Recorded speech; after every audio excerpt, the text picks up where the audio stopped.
Washington Post, gracias por estar nuevamente aquí con nosotros. Quiero agradecer antes de iniciar el apoyo que hubo en la entrevista anterior al señor Orlando Urdaneta. La verdad es que le dieron una acogida increíble y justamente por eso hoy tenemos una nueva entrevista con una persona de gran relevancia para los venezolanos en el extranjero y por supuesto también dentro de Venezuela. Doctor Diego Arria, gracias por aceptar esta conversación con el Panam.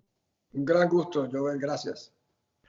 Quisiera empezar hablando sobre estas marchas que ha convocado el presidente Guaidó. Yo vi particularmente mientras se acercaba el 16 de noviembre, percibí, dígame si estoy equivocado, que usted apoyó esta iniciativa de salir a la calle el 16. Yo hice un video la noche antes donde yo le decía, mire presidente, las sociedades para activarse tienen que estar inspiradas. Y la única manera de inspirarlas es decirle algo importante. Y yo le sacaba el ejemplo de lo que Churchill, en su famoso discurso en el Parlamento, cuando estaba rodeado por los alemanes y todo el mundo le decía que se rindiera y no tenía el armamento para enfrentarlo, tenía las palabras. Y yo le decía que Churchill, como dijo uno por ahí, utilizó el idioma inglés y lo envió a la batalla. Yo decía, las palabras son poderosas, presidente, haga algo inspiracional. Lamentablemente ese no fue el caso, Joel. Guaidó improvisó unas palabras ahí montado en la tarima que al final terminaron yendo a la Embajada de Bolivia, que evidentemente no era el camino mejor para inspirar a una sociedad tan necesitada de apoyo moral y de emoción como es la nuestra. Claro. ¿Usted tenía información de que algo particularmente podía pasar ese día? No, ninguna. Muy bien.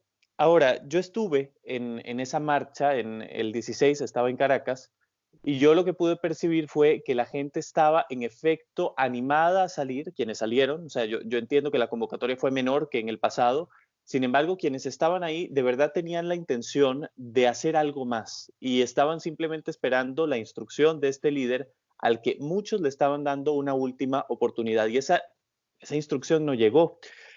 ¿Cree usted que conforme pasan las semanas, el presidente Guaidó tiene posibilidad de rectificar? Mira, ayer yo hice un video que se lo debería haber Muy pasado particular. para un post donde yo digo si yo fuera Juan Sí, Guaidó, lo no vi, sé si tú lo vi, lo vi. donde en el fondo yo explico lo que yo creo que está haciendo faltas, según mi propia visión. Claro. Recuérdate que Guaidó, yo decía que es un presidente accidental porque es la Constitución la que lo nombra en el fondo, pero representó la esperanza. Y perder la esperanza por una sociedad es terrible. La gente se agarra, y yo creo que se siguen agarrando con razón de lo que pudiera significar Guaidó. Por eso, el problema es que la gente va a comenzar a preguntarse ahora a qué contenido tiene esa esperanza, qué viabilidad tiene esa esperanza. Y ahí es donde comienza la fragilidad de su apoyo, porque llega un punto en que ya la sociedad venezolana no puede extenderle un cheque en blanco. Ese cheque en blanco se lo dieron el día famoso de la autoproclamación. Un cheque absolutamente en blanco. Yo creo que hoy en día ese cheque no existe. Usted insiste en decir autoproclamación, pero en enero como que se insistió mucho en que ese no era el término correcto. ¿Por qué ahora revivir este término? Bueno, porque yo ayer decía que el proceso comenzó mal porque la Asamblea Nacional se negó a juramentar a Guaidó. ¿Y por qué se negaron a juramentar? Creo que su propio partido. Yo creo que tuvieron temor, como fue el caso de que se erigiera una figura más importante que todos, Guaidó.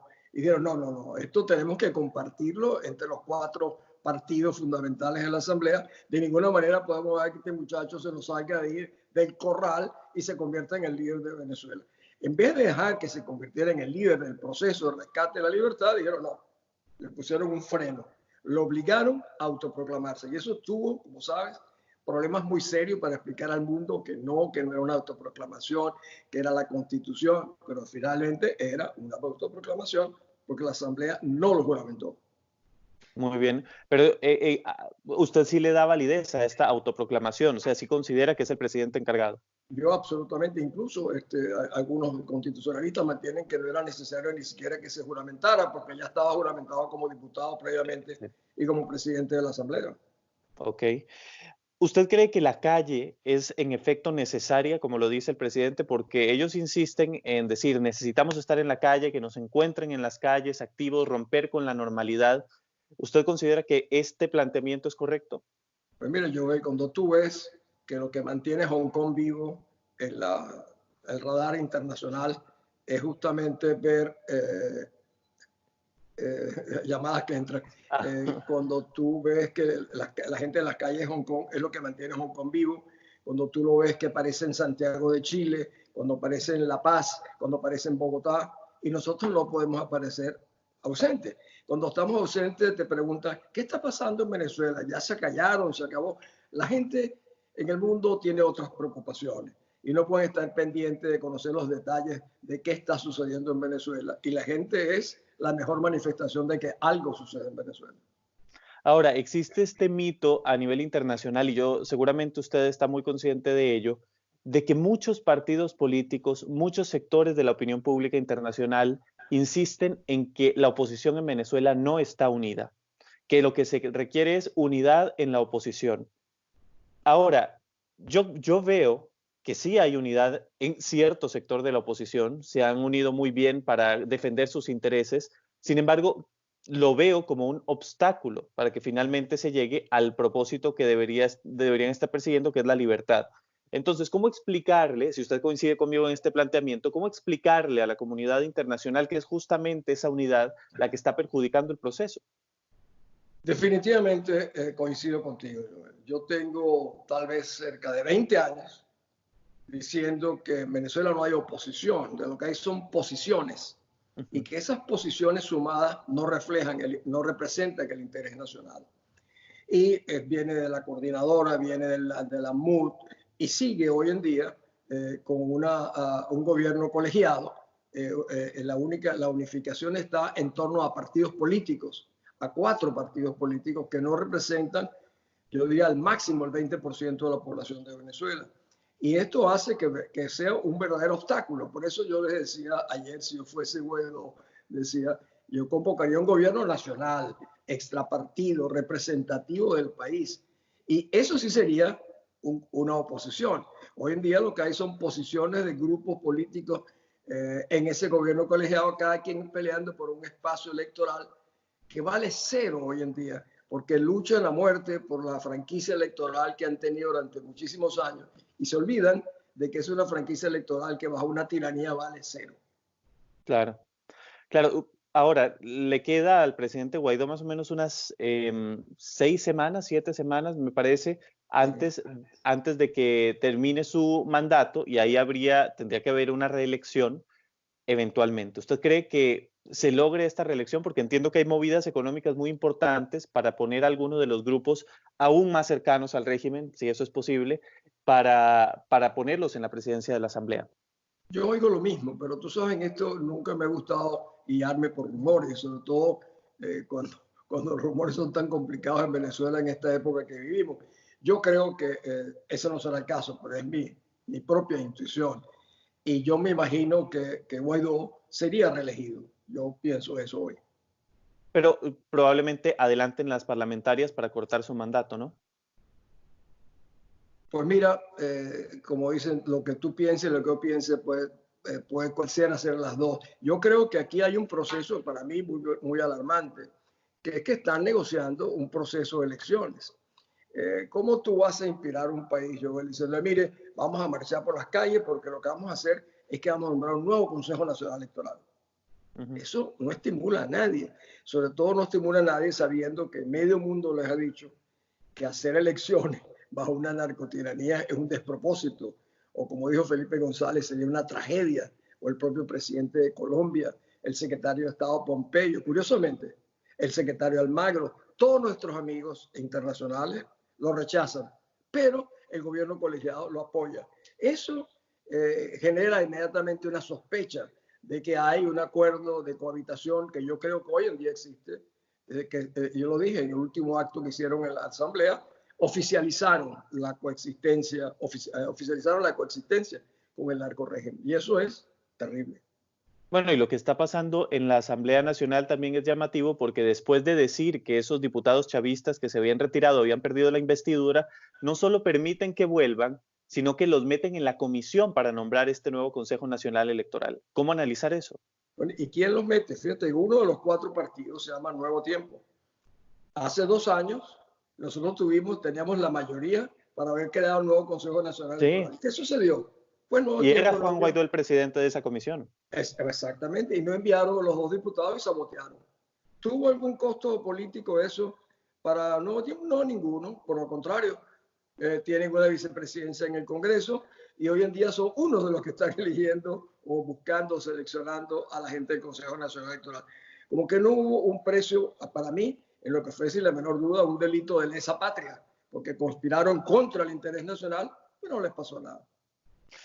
Ahora, ¿usted cree que ahora, bueno, nosotros estamos hablando sábado y para el lunes hay una nueva convocatoria de calle por parte del presidente? Nuevamente, o sea, él insiste en que debe haber una protesta sostenida, sin decir exactamente hasta qué punto hay que llegar. Él dice hasta lograrlo, hasta lograr qué. En la cadena de WhatsApp que había el sábado, por ejemplo, que él envió, hablaba exactamente de calle sin retorno hasta encontrar una solución, pero no se hablaba de cese de la usurpación. Entonces, ¿cómo hacer? Y bueno, yo supongo que la respuesta me la dio usted ayer en ese video. ¿Cómo hacer para que el presidente entienda que la claridad es necesaria? ¿Cómo hacer para que Juan Guaidó realmente adopte una postura coherente después de tantos desvíos? A mí me parece que eso ya es misión imposible, pero ¿usted tiene alguna esperanza? Yo creo es que realmente no es Guaidó, Ujú. es el gobierno colegiado. Para llegar a cualquier decisión más o menos importante, consultan los cuatro. En el fondo, no consultan a los partidos, consultan a los cogollos, Sí. empezando por Leopoldo López, Borges, Ramos Jalú, Rosales. Entonces, al final, que es lo que yo le decía, en el fondo, si yo pudiera resumir mi video ayer sobre si yo fuese Juan Guaidó, es, oye, libérate, deshácete, desmonta ese gobierno colegiado, porque tú eres la principal víctima, pero si tú eres la víctima, Juan Guaidó, los venezolanos seremos victimizados. Yo francamente creo eso. Ahora, hay dos interpretaciones, porque yo también he expresado mucho esta visión de que Juan Guaidó está secuestrado, vamos a decirlo así, por el O G4 autosecuestrado. o autosecuestrado. Es que esa palabra justamente marca una gran diferencia, porque entonces no sabemos si es que lo tienen atrapado o que él quiere estar así. Pues ¿Usted qué mira, piensa? ayer yo vi varios amigos míos que comentaban eso a raíz de mi nota, donde me decían, oye Diego, no es que pueda estar secuestrado, ¿y qué tal si está autosecuestrado? Yo no me pronuncio por esa segunda, no quisiera, porque si me pronunciara que está autosecuestrado, diría, Venezuela, no tenemos ninguna expectativa, ninguna esperanza, ni nada viable por este caballero, porque evidentemente él mismo se ha autosecuestrado. Yo todavía no creo eso. Ok, y viendo hacia el futuro, en un plano en el cual eventualmente Juan Guaidó termina siendo un Capriles, en el cual, o sea, simplemente un fantasma ahí que deambula y aparece de vez en cuando recordando los fracasos del pasado, ¿qué opción queda? ¿Hay alguien más, además de Juan Guaidó, que pudiera liderar un proceso en el que efectivamente conduzca a la libertad? Fíjate, Joel, bueno, tú lo sabes bien. En la historia de Venezuela no hay ninguna persona que ha tenido las oportunidades que tiene Juan Guaidó. Sí, Ningún venezolano, ninguno, ha tenido un respaldo popular mayor en su momento que sí. Guaidó. 50 o 60 países apoyándolo. Ujú. Medio mundo esperando a que tomara determinadas posiciones. ¿Y qué hizo? Cerró filas con su partido y gobierno colegiado. En vez de abrirse al país y decir, yo puede que sea un accidente institucional, pero los quiero a todos los venezolanos, los quiero sumarlos, yo no quiero un pacto de partido, yo quiero un pacto con los venezolanos. Esa era su gran oportunidad, Joel, y yo creo que la dejó a un lado. Y eso es para mí lo que explica el estancamiento, la falta de dirección, la falta de combatividad. Se convirtió en una especie de gobierno colegiado en Suecia o en Dinamarca, no en el medio de la peor tragedia de la narcotiranía que tiene Venezuela. No se pusieron trajes de combate, no, se pusieron de saco y corbata, como si fuéramos realmente a una sesión ordinaria del Parlamento inglés o algo de ese tipo, en un proceso de negación de la realidad que nos rodea a todos. Yo encuentro realmente, en el fondo, condenable que el gobierno colegiado tiene unos tiempos para ellos, mientras que el país tiene tiempos más acelerados y que parece no atender. Es realmente, yo lo encuentro trágico. El problema, Joel, es Las consecuencias las va a pagar Guaidó. La historia lo condenará, yo creo, su familia, pero resulta que no es Guaidó. Resulta que él tiene por detrás algunos que en el fondo no corren ningún riesgo. Está Leopoldo López, está Borges, está Ramos Alú, Rosales, pero el que agarra los golpes es Guaidó, porque es el vocero. Y él es el único realmente popular de esos 5 personajes, es Guaidó. Pero va a cargar con el peso completo de lo que todo esto significa para el país. Claro, porque en el fondo, si el día de mañana por A o por B llega la libertad, puede salir Leopoldo López de la embajada y simplemente decir, no, es que Guaidó nunca me hizo caso, ¿no? Es que tú puedes jurar que ese será el caso, igual de la Ramos Alupi o el otro. No, es que este muchacho no era muy joven, no entendía, no sabía. Y resulta que este muchacho es la esperanza. La verdad, una cosa, este muchacho creo que tiene 36, 37 años. Yo tenía 35 años cuando fui gobernador de Caracas y nadie decía que era un muchacho. Claro. Entonces, le quieren asignar ciertas cosas por la edad y otras no. Él tiene si él se ampliara, él se ha dedicado a construir la unidad de los partidos, de los 4 partidos. Si él se dedicara a promover la unidad entre los venezolanos, le iría no solamente mejor a él, nos iría maravillosamente bien a nosotros. Pero ese paso no lo toman porque temen que surjan otros líderes en un proceso electoral eventual. Ellos están pensando en qué parte del pastel, porque ven a Venezuela como un pastel, qué mordisco le meto al pastel, de qué tamaño. Resulta que lo que queremos, que simplemente la libertad, eso les preocupa. Entonces, ¿qué gente pueden surgir? Bueno, en Venezuela hay gente que lucha, por ejemplo, el caso de María Corina Machado. Curiosamente, en un proceso de transición, ¿cómo tú vas a hacer un proceso de transición en Venezuela excluyendo a María Corina Machado, que está allí sufriendo los palos? Eso te demuestra a ti la limitación de miras, el egoísmo, la pequeñez. ¿Cómo tú vas a excluir a Antonio Ledesma, por ejemplo, que es el alcalde que tiene más votos en la ciudad? O sea, hay en Venezuela gente que debería ser, pero no forman parte a la logia casi masónica, uno de ellos masón, por cierto, masónica del gobierno colegiado, entonces los excluyen. Lo que están excluyendo es la posibilidad de rescatar a Venezuela, Joel. Tú lo sabes. María Corina Machado, diría usted, ¿representa esa posibilidad dentro de Venezuela hoy? Bueno, claro, si yo lo fuera a juzgar por los méritos, esfuerzo, dedicación, penurias, etcétera, bueno, sin la menor duda está a la cabeza. Yo no tengo la menor duda que está a la cabeza. Que el país la respalde o que Venezuela todavía es un país muy machista, con una mujer y tal por cual, eso es otro proceso. Yo estoy dando mi evaluación personal. O excluir a Antonio Ledesma, que fue el alcalde de mayor votación en Venezuela, es realmente un despropósito. Y lo más peligroso que eso indica, que un gobierno de transición, el día que lo tengamos de otro tipo, sea un gobierno de voluntad popular, de primero justicia, etcétera, no una transición venezolana. Al revés de lo que pasó con el pacto de punto fijo en el 58, donde había gente que miraba el país de otra manera, como Rómulo Betancourt, como Rafael Caldera, como Joito Villalba y el mismo Wolfgang Larrazábal. Esos eran venezolanos. Claro. Ahora, María Corina Machado lanzó un video recientemente en el cual ella dice que para rectificar se ofrece, ¿no? Que ahí está para rectificar el camino de Juan Guaidó. Bueno, yo presumiría que ese video va a ser desechado, o sea, o no lo vieron, o no lo terminaron de ver, o no lo van a escuchar. Pero bueno, no sé, ¿usted cree hay alguna posibilidad de que la acojan en este proceso? No, no, yo no creo para nada, porque recuérdate que ella tiene más personalidad y fuerza individual que muchos de los que están en ese gobierno colegiado. Y eso les espanta. Yo siempre quise rodearme de gente mucho más inteligente, más preparada y más calificada que yo, porque me da cuenta que no solo era lo correcto, sino que yo me hacía más inteligente, pero no. En esta dirigencia política hay un temor terrible. Ese fue el temor que le tuvieron a Juan Guaidó en enero. Dijeron, caramba, este va a volar y se nos va a quedar, nos vamos a quedar. Guaidó, le estamos entregando a Guaidó el futuro de Venezuela. Y en vez de pensar que será el futuro de los venezolanos, lo vieron desde el prisma de cada partido. Yo vi el mensaje de María Corina, que es muy bueno.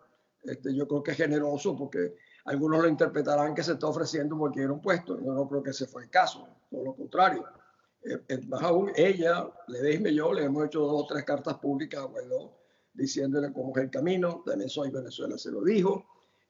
Yo hace tiempo dije, creé un consejo de gobierno para que gobierne, para crear un gobierno integral. Bueno, por supuesto, no hacen caso. Yo he hablado con Guaidó y conozco a medio millón de venezolanos. Entonces, y evidentemente no quieren oír nada que sea independiente, nada que no esté supeditado a la voluntad, en este caso, de Leopoldo López, lo cual es para mí muy triste, sobre todo cuando los demócratas venezolanos hemos ayudado mucho. Por ejemplo, en el mismo caso de Leopoldo López, yo lo hice la primera vez que, nunca lo he contado, pero la primera vez que Lilian, que es una magnífica muchacha, fue a Ginebra, yo fui el que llamé al príncipe Said, que era alto comisionado de los derechos humanos, y dije, mira, esto es una causa importante. Y cuando ellos entraron a la reunión en Ginebra, en las Naciones Unidas, lo primero que le dijo el príncipe Said, mi amigo Diego ha llamado para que, en fin. O sea, pero parece que las cosas las olvidan con una gran rapidez. Claro. Ahora, el presidente Guaidó se encuentra en este momento en una disyuntiva importante y hemos visto cómo el camino del que usted habla o el que se emprendió en enero, digamos, es ese de la usurpación, gobierno de transición, elecciones libres, se ha desviado. Usted me dice cómo los han hecho a un lado a lo largo de este año. Sin embargo, el respaldo de María Corina Machado, de Diego Arria y de Antonio Ledesma a la figura de Juan Guaidó sigue ahí, sigue intacto. ¿Por qué? Fíjate, esa es una pregunta que por lo menos yo me estoy haciendo a mí mismo. Hay un dicho que dice que uno debe acompañar a los aliados hasta el cementerio, pero tiene que decidir si se entierra con ellos o no. Nosotros lo hemos venido acompañando de una manera permanente, eso sí, muy abierta, muy seria, indicando y siempre respaldando. Yo dije una vez desde Noruega, le dije a él que era un gran error ponerse una camisa de fuerza. 1, gobierno de transición; 2, 3 elecciones. Le decía, porque usted mismo, y de hecho tenía tanta razón que ahora ya no se habla del 1, 2, 3. Sí. Y eso del fin de la usurpación, yo me niego a repetir eso porque suena realmente absolutamente como un despropósito. Primero, ¿qué es el fin de la usurpación? Es sacar al régimen. Si tú dices, mira, 1, desalojar al régimen, ahí estoy de acuerdo contigo. Si desaloja al régimen, viene todo lo demás solo, no tienes que decir, sino 1. Esto, ofrecer las elecciones libres, no sé cuánto, eso es lo que hacen las sociedades libres, democráticas. Cuando nosotros desalojemos el régimen, volvemos a ser una sociedad libre y democrática, entonces tenemos que seguir todos los pasos naturales, como que tú te desayunas, almuerzas y cenas. Hay procesos normales. No tienes que decir, bueno, mañana me voy a desayunar, voy a almorzar y voy a cenar. No, se supone, bueno, no todos los venezolanos pueden hacer eso, como sabes. Claro, pero entonces, ¿hasta cuándo va a estar ese respaldo de parte de ustedes o de parte suya particularmente? Bueno, yo te digo una cosa, yo estoy mirando con profunda alarma que el mundo, algunos de estos dirigentes piensan que no nos siguen los pasos, nos siguen los pasos. Ellos se sorprenderían cuán bien conocen las autoridades de inteligencia del mundo a cada uno de los dirigentes políticos venezolanos. ¿Y qué esperan de ellos? Yo creo que en este momento saben perfectamente, por ejemplo, cuáles están vinculados o no a la corrupción boliburguesa venezolana, que es un tema que no se está tocando, a raíz, por ejemplo, del caso del dueño de Globovisión o el mismo Tarek El Aissami. O sea, pero que no lo sepamos nosotros los venezolanos no significa que no lo sepan las autoridades internacionales. Y llegará un momento en que si yo veo, por ejemplo, de que evidentemente hay una coexistencia formal, yo no tendría ninguna limitación para pronunciarme y decir esto es un delito contra los intereses del país. Yo me enterraría con Guaidó en la medida en que, por ejemplo, se libere de los partidos políticos, en la medida en que crea un gobierno nacional, ahí sí me entierro con él. Pero además, ¿qué puedo yo significar? Yo soy simplemente un ciudadano activado. Del resto no tengo ningún otro peso que no sea el propio mío. Pero no estaré dispuesto a sacrificar eso, que para mí, en la medida en que no le vea que tiene una sinceridad, un compromiso con Venezuela, no con su partido, no con Leopoldo, no con los otros 4 dirigentes del gobierno colegiado. Claro. No sé si te lo aclaré. Sí, Sí, sin embargo, me queda todavía la duda del hasta cuándo, ¿no? A él le quedan 7 semanas. Entonces, si él se reelige, ¿ustedes van a estar ahí durante este nuevo periodo de reelección? Bueno, es que yo no tengo vela en ese entierro, como dice, porque no tengo un diputado en eso. No, claro, Eh, pero yo tengo ujú, la impresión de que sí lo van a reelegir.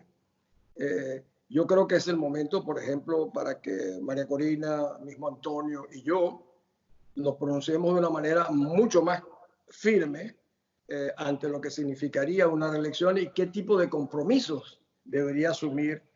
Por ejemplo, yo te adelantaría uno.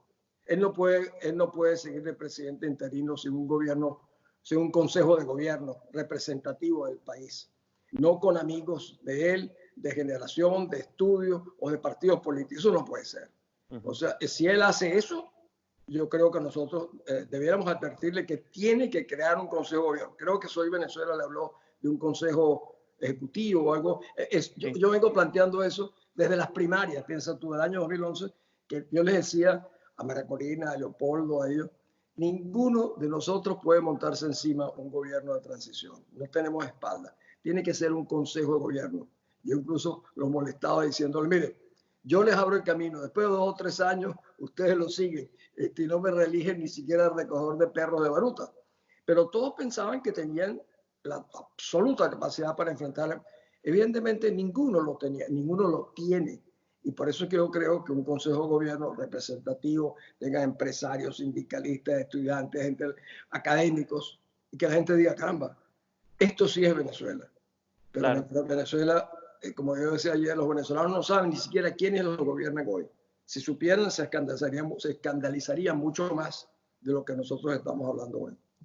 Claro. Ahora, sobre la opinión pública venezolana, ¿con quién, por ejemplo, cuáles son los medios de comunicación que usted sigue? ¿Con quién se informa? Pues mira, yo leo La Patilla, leo El Nacional, leo la de mi amigo Fran de Prada, ¿cuál es otra? Bueno, lo que llega por mi cable a tierra son las redes sociales. Pero como tú sabes, las redes sociales hay que mirarlas con mucho cuidado. Capulli Claro, decía que éramos los guerreros del tablado, del teclado, porque él tenía en su momento el control de aparecer siempre en Globovisión. Luego él se convirtió en el principal guerrero del sí. teclado. Curiosamente, tengo la fortuna, Joel, de que hay mucha gente que me llama y habla conmigo, tanto venezolanos como de otros países, y me hacen el favor de interactuar conmigo y lo hago permanentemente.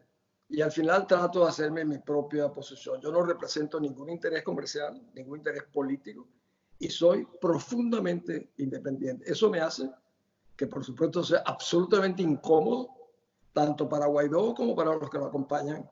Curiosamente, yo siempre quise tener gente independiente a mi lado cuando gobernaba para realmente no perder el rumbo. Claro. Sobre la ONU, que es en el fondo su tema de experiencia, ha lanzado una campaña de recolección de firmas para ver si se logra sacar a Venezuela, al régimen de Maduro, del Consejo de Derechos Humanos. Sin embargo, yo he recibido muchas preguntas y de hecho hubo quien me dijo, si vas a entrevistar a Diego Arria, pregúntale si de verdad esa recolección de firmas puede significar la salida del régimen de Maduro, porque me decían, si fuera tan fácil, media China ya hubiera firmado para que se fuera a Estados Unidos de la ONU. Entonces, yo quisiera saber qué posibilidades reales hay de que esto suceda. Es muy buena pregunta porque efectivamente las firmas en el fondo no significan nada que no sea generar opinión pública. Uh No hay -huh. una cifra mágica. Puedes tener 3 firmas o 3 millones de firmas. Sí, Esto es yo te diría, una lucha desde romántica hasta heroica. Cuando la narcodictadura fue elegida al Consejo de Derechos Humanos, yo estaba en la Asamblea General y sí, dije, bueno, aquí se perdió una batalla, no se perdió la guerra. Y dije, es un gran error del narcotirano presentarse, porque el tema de Venezuela estaba pasando debajo la alfombra. Pero uh -huh. ahora que se han presentado, nada menos que para entrar en el Consejo de Derechos Humanos, han provocado una indignación mundial y nos da la ocasión para mantener una presión sobre él. Efectivamente, al día siguiente UN Watch, que tiene 20 y tantos años luchando contra tiranía en las Naciones Unidas, inició una campaña mundial para suspender a Maduro del Consejo, así se llama el término de las Naciones Ok, Unidas, como ellos mismos lo lograron en el caso de Libia, en marzo del 2012, si no me equivoco la fecha, lograron que se expulsara a Libia. Era más fácil expulsar a Libia que a Venezuela. Esto no es que sea tan fácil, pero si tú logras que haya un número importante de firmas, es difícil que eso pase desapercibido, porque eso también significa que tú has movilizado gente en el mundo entero sobre Venezuela. ¿Será posible eso? Yo no lo sé, yo si será posible o no, pero estoy empeñado porque me nombraron presidente de esa campaña. ¿Y por qué lo acepté? Lo acepté porque siento que yo tengo un nombre más conocido que la mayoría de la gente en el tema de Venezuela en las Naciones Unidas. Segundo, porque vi la oportunidad realmente de tener una presión permanente sobre este régimen criminal ante los ojos del mundo. Tercero, porque vi la gran oportunidad de unificar a la diáspora venezolana en torno a un solo propósito, la libertad. La diáspora venezolana es para mí la mayor reserva internacional de nuestro país. Su talento, sus contribuciones no solamente son importantes hoy, serán fundamentales mañana para reconstruir a Venezuela. Y cuarto, si nosotros logramos con esa diáspora y un movimiento mundial generar tal fuerza de opinión pública, podríamos sacudir internamente al país. Juan Guaidó y el gobierno colegiado no tendrían un cheque en blanco si tuvieran detrás una diáspora aliada en torno a un tema que es la libertad, porque los estaría presionando y ya no sería por motivaciones políticas, sino por las motivaciones libertarias. Ese es el propósito. Muy bien, me quedan 2 puntos, nada más. Uno de ellos es saber qué le ha parecido el desempeño de Miguel Pizarro en la ONU. Pues mira, no lo he visto, yo lo conocí, no lo conocía, me vino a visitar un día, tuve una conversación muy grata con él, pero eso fue, creo, antes de que lo designaran. Él estaba metido en temas humanitarios, tal por cual. Después no lo vi, y no te puedo decir qué es lo que está haciendo o no está haciendo. No es fácil porque recuérdate que él no tiene una vinculación con las Naciones Unidas, no conoce, etcétera. Y este es un mundo en el cual las relaciones personales, lo que tú llamarías el networking, es fundamental y en las Naciones Unidas eso es esencial. No te puedo decir más que eso. Claro. Hay otras personas. Está, por ejemplo, María Alejandra Aristigueta en Ginebra, que es realmente excepcional y que tiene años trabajando por Venezuela en el tema de los derechos humanos en las Naciones Unidas. Claro. Ahora, por último, al final, después de analizar toda esta fase política, ¿no? del proceso que se ha llevado en 2019, ¿podemos concluir que la única salida es por la fuerza? Yo tenía una manera de calificar eso. En el 2011 yo decía, la salida de Venezuela no será convencional. Y nadie me preguntaba, ¿qué quieres tú decir con no convencional? Evidentemente que no va a ser ni por votación, sino que va a ser por fuerza. La fuerza no significa necesariamente cañonazos. Pero si yo te bloqueo a ti y tomo una serie de acciones contra ti, eso es el uso de la fuerza, la disuasión, etc. Pero no será intentando cada quien meterle un mordisco a Venezuela como si fuera un pastel, sino será la fuerza. Pero también una cosa, el mundo o los que pueden, ¿qué es la comunidad internacional, Joel? Estados Unidos. Nosotros le damos como si la comunidad internacional, no, los Estados Unidos. Entonces, ese Estados Unidos, si ve un país apagado, cuando ve un país y comienza a ver que los conflictos pequeños entre los propios 4 partidos conspiran contra el éxito futuro de un país, porque los americanos ya también están cansados de ver cómo colapsó Irak después de su invasión, como sobre todo el caso de Libia. No quieren repetir una vez sacar a un gobernante para que las cosas sean peores. Y evidentemente comienzan a ver con preocupación cómo sería Venezuela en un proceso de transición, que fue el error que iban a cometer el 30 de abril, que nos iban a dejar en manos del presidente del Tribunal Supremo ilegítimo, del señor Valentín Padrino y a saber qué otras personas más. Esto era, yo se lo dije a una alta autoridad norteamericana, gracias a Dios que fracasaron, porque habían entronizado ustedes a un régimen del cual ustedes hubieran dicho, sacamos a Maduro, pero nos dejaron un régimen. Exacto. Pues doctor Arias, muchas gracias por esta entrevista, por estos minutos. Bastantes, me alegra haber podido conversar con usted y sé que la audiencia del Panam estará también complacida.